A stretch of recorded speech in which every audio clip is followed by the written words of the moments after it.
Rail Safety Week means zero harm at all times. Rail Safety Week means to me a chance to refocus our safety, because nothing we do today is more important than getting home to our family.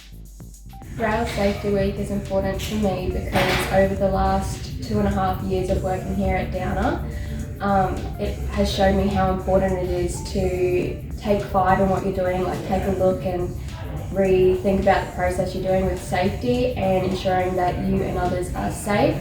Rail Safety Week is important because it reminds us how to navigate the railway in a safe and secure manner. Rail Safety Week is important because it reminds us to take a moment to stop and rethink what we're doing to ensure we're working safely. As a Downer employee, I'm committed to keeping Sydney moving in a safe manner. I want to ensure my fellow co-workers get home safe, we're all working safe, and we all have that moment to reflect on what we're about to start doing.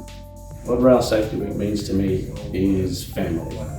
In the 3.5 years that I've been at Downer, I've seen what happens behind the scenes. Downer and Queensland Rail as a whole, safety is very important. For me, Rail Safety Week is important because it gives us a second to rethink what we do and ensure we are always working safely. So I plan for the expected by using the START process. I stop, I think, I act, and I review. That's how I keep myself safe and the people around me safe. I plan for the unexpected by ensure that the correct isolation are in place before work. I plan for the unexpected by encourage my team to stop work when safety issues arise and things change. I plan for Rail Safety Week by being a star, stopping and thinking before acting. Work engaged is then reviewed for lessons learned.